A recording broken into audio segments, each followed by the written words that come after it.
how you all are enjoying the summer time.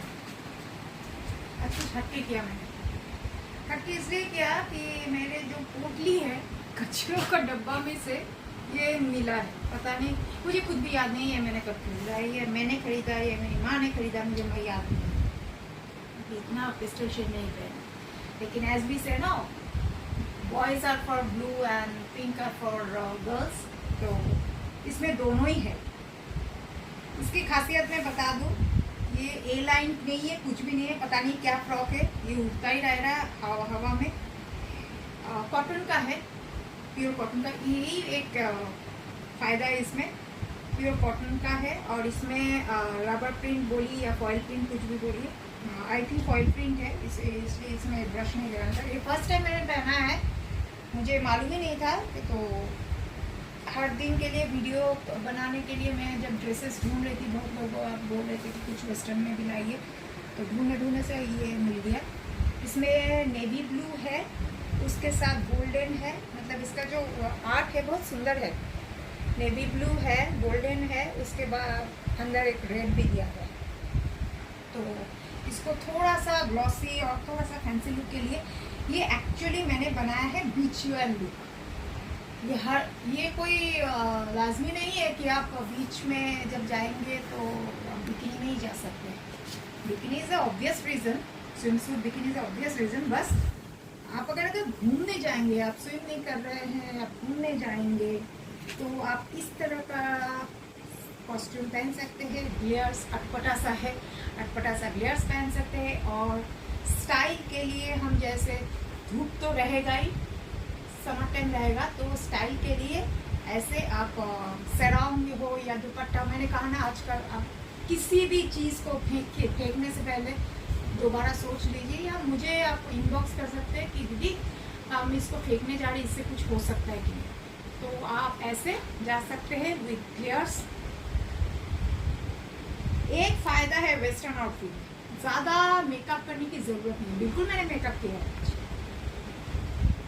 just look is completed, no harsh makeup is required, no hair tying is required।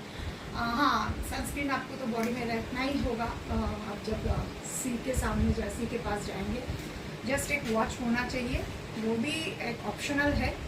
तो मैंने ऐसे purposely मैंने काम करने के लिए, आप लोगों को दिखाने के लिए, डेमो के लिए मैंने पहना है।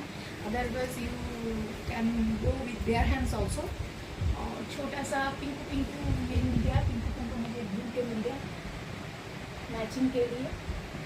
तो आप सिल्वर भी पहन सकते हैं, कुछ ना भी पहन सकते, क्योंकि बीच वेयर लुक में जितना कम हो सके कम एसेसरीज पहनना ज़रूरी है। और इसके साथ बीच वेयर में कभी ये हील्स नहीं पहनना चाहिए, क्योंकि मैं घर पे हूँ। मैंने ऐसा he said, I am promoting a demo.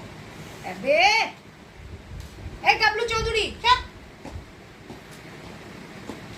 तो मैंने ये हील्स को प्रमोट करने के लिए और प्रैक्टिस करने के लिए कहा मैंने शुरू किया है। अदरवाइज ये नहीं है। पम्प शूज़ पहन सकते हैं, बीच वेयर का जो स्लीपर्स होता है वो पहन सकते हैं। यदि ना सर আমি কি করব ऐसा ये है। तो मैं ग्लेयर्स खोल देती हूँ। मैंने ये एक ऑर्नामेंटल वॉच, इसमें भी पिंक है। ये आपने लास्ट देखा होगा पूजा के टाइम पे, मेरे एक साड़ी के साथ देखा होगा। Ornamental watch with Pinku. और ये है सतरंगी अतरंगी रेनबो कलर वाला दुपट्टा। आप इसको साइड भी कर सकते हैं, या धूप से बचने के लिए आप सर में भी रख सकते हैं। हेयर आपका अगर मेरे लेंथ का अगर हेयर है तो आपको टाई करना पड़ेगा, और आपका छोटू सा अगर हेयर है तो आप खुले भी रख सकते हैं। तो दिस इज ए लुक। ये है बैक साइड पेन है, लेकिन बहुत बढ़िया है एंड वेरी कंफर्टेबल। मैं ये बाहर के लिए और रखूँगी नहीं, जब मुझे मिल गया है इतने साल बाद, पता नहीं किसने खरीदा, मुझे याद भी नहीं है। मैं घर में ही पहनूँगी बिकॉज इट इज़ कॉटन। हम लोग गर्मी के लिए कॉटन के ऊपर जा रहे हैं। सो इस लुक के बारे में। और हाँ, मेकअप की मैं बात करूँ तो बहुत सब लोग मेकअप रखा है। एज यूजुअल लैक्मे मैंने क्रीम शिमरिंग रखा है आई शेडो में। आज पाउडर आई शेडो नहीं लिया है क्योंकि बीच में जा रही हो तो मतलब सोच है बीच में अगर जाऊंगी तो पाउडर आई शेडो से स्मज हो जाएगा मेकअप। तो क्रीम बेस्ड शिमरिंग दिया है, आई शेडो नहीं दिया, शिमरिंग दिया है क्रीम बेस्ड। उसके साथ मैंने आईलाइनर नहीं, आई पेंसिल आइकॉनिक का यूज़ किया है मैंने। काजल, सिंपल काजल। आईब्रो को ठीक किया है क्योंकि मेरे आईब्रो झड़ रहे हैं, तो आईब्रो को मैंने ठीक किया है। लिपस्टिक दिया है मैंने लैक्मे का, मैट दिया है। ऑब्वियसली जब मैं बाहर जाऊंगी तो वो ग्लॉसी तो टप टप टप टप टप करके यहाँ तक आ जाएगा। और बेस मेकअप रहेगा सनस्क्रीन के साथ, बेस मेकअप रहेगा। सनस्क्रीन को मिला के आप बेस मेकअप बना सकते हैं और उसके बाद कंसीलर ऑब्वियसली यूज़ कर सकते हैं। लेकिन एज सनस्क्रीन चूज़ करने का एक फंडा होता है, आप ज़्यादा SPF में मत जाइए। हमारे इंडिया का क्लाइमेट के अनुसार SPF 15 अगर कोई ब्रांडेड कंपनी से आप खरीदते हैं is more than enough. You don't need to go for SPF 40, आपको ज़रूरत नहीं है।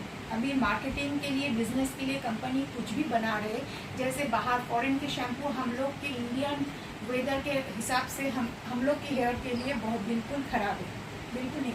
किसी भी कॉस्मेटिक्स को और किसी भी मटेरियल को वेदर के हिसाब से आपको यूज़ करना चाहिए। तो मेरे हिसाब से SPF 15 बहुत बढ़िया है। आप SPF 15 के साथ ब्रांडेड, अगर गार्नियर का सबसे बढ़िया है, लैक्मे का मुझे अच्छा नहीं लगता है। ये चीज़ मुझे लैक्मे का अच्छा नहीं लगता। गार्नियर का SPF 15 के साथ अगर आप लैक्मे का एब्सोल्यूट फाउंडेशन या लैक्मे का मूस जो होता है, क्रीम मूस जो होता है, वो ब्लेंड करके आप लगाएं। उसके बाद थोड़ा सा डॉटेड कंसीलर दे और हल्का सा कॉम्पैक्ट दे दें। Your makeup is done. ज़्यादा तामझाम की ज़रूरत नहीं, your makeup is done.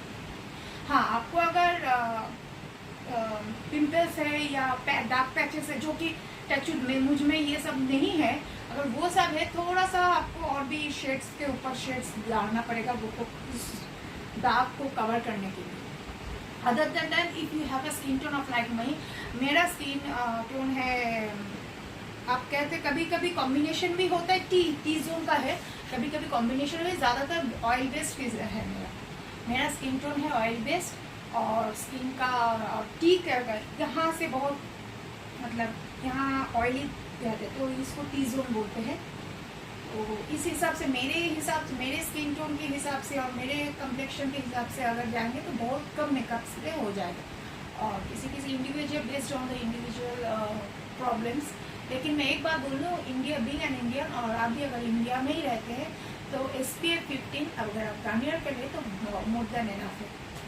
Lakme का मत लीजिए क्योंकि लैक्मे आप बाहर जाएंगे आधा घंटे, बाहर जाने से पहले आधा घंटा पहले सनस्क्रीन लगाना पड़ता है। ये तो मैं स्कूल टाइम से सुनते आ रही हूँ, लेकिन बहुत काला हो जाता है। और निविया का हुआ करता था, मुझे मालूम नहीं अभी निविया का है कि नहीं। मैं जब स्कूल में पढ़ती थी तो आई यूज टू यूज़ निविया का, तब गार्नियर उतना मार्केट में प्रमोट नहीं होता। मैं जब क्लास 7-8 की बात कर रही हूँ, तो अभी क्या है, मैं गार्नियर यूज़ करती हूँ। लेकिन बाहर जब जाती, मैं बाहर जाती नहीं हूँ तो ज़रूरत नहीं है। अगर मैं बाहर नहीं जाती तो ज़रूरत ही नहीं है सनस्क्रीन की, क्योंकि मुझे ऐसे ही अगर बाहर नहीं जाऊँगी तो विटामिन डी की तो ऐसे ही मुझे डेफिशिएंसी हो रही है, तो उसके बाद मैं और क्या सनस्क्रीन लगा के मैं स्किन को क्यों ख़राब करूँ। और ड्रिंक वाटर एज मच। और अगर बीच में जाएंगे तो बिल्कुल आप नारियल पानी पीजिए, बॉडी को हाइड्रेट रखिए, स्किन को हाइड्रेट रखिए, ग्लोई रखिए, और फ्रूट्स खाइए, वेजिटेबल्स खाइए, जितना हो सके नॉनवेज से दूर रखिए। ये मैं ओपिनियन की तरफ से मैं अपने ओपिनियन की तरफ से, क्योंकि मेरा फैमिली स्ट्रिक्टली नॉन वेजिटेरियन है। वहाँ से निकल के एक वेजिटेरियन मूड में आना बहुत मुश्किल है। लेकिन एज द टाइम गोज, और अब जब कोई नहीं है इनके सिवा जो कैमरा पकड़ते हैं, इनकी अलग दुनिया है, इनके बारे में मैं कुछ बोलना नहीं चाहती। तो मेरे माता पिता, मेरे फैमिली और जो नहीं है, इसलिए मैं अभी शांति से वेजिटेरियन खाना पसंद करती हूँ। साग हो, सब्जियां हो, ये सब मुझे पसंद है। पनीर हर वक्त नहीं खाती, बहुत कम। और हाँ, टूफो मुझे पसंद है। To be very honest I am not vegan. मुझे टोफू बिल्कुल पसंद नहीं है, मैं वीगन नहीं हूँ भाई। मैं भैंस का दूध पी के मैं बड़ी हुई हूँ, तो मुझे वो सब वीगन होने की ज़रूरत नहीं है। I am partially vegetarian, I can't say that I am fully vegetarian. मैं पार्शियली वेजिटेरियन ज़्यादा से ज़्यादा होने की कोशिश करती हूँ। हाँ, कोई वेन्यू में जाना है, वहाँ बहुत सारे नॉनवेज खाना है तो मजबूरन खाना पड़ता है, घर में आके उल्टी हो जाती है, बस यही है। But at the end of the day being a Diwali I love fish. मैं फिश का वीडियो लेके आऊँगी, आई लव फिश। तो आप लोग बोलिएगा ये ड्रेस मुझ पे कैसा लगा है। ये जो मैंने कचरे के पोटली से निकाला है, कचरे के नहीं मतलब मेरे घर में वैसे ही रखा हुआ है, तो कचरे के पोटली से लिखा है। और पिंक है, मैंने कभी ज़्यादा पिंक मैं पहनती नहीं हूँ, मेरा स्किन टोन विटिश है, कम्प्लेक्शन विटिश है। तो बोलिएगा ये गर्मी में कैसी लग रही हो। और ये अतरंगी ग्लेयर्स जो कि हमारे कैमरे वाले दादाजी को, फारूक आलम जी को बिल्कुल पसंद नहीं है, कि ये कहते बोले ये है रिक्शा वाला, सड़क छाप वाला, लेकिन फिर भी मैंने जिद करके ख़रीदा है सिर्फ आप लोगों का ओपिनियन जानने के लिए। तो प्लीज़ बोलिएगा मैं कैसे लग रही हूँ, क्योंकि आप लोगों का ओपिनियन मेरे लिए बहुत मायने रखता है, ताकि उसके ऊपर बेस करके मैं नेक्स्ट वीडियो बना सकूँ। On this happy note, stay happy. नमस्ते।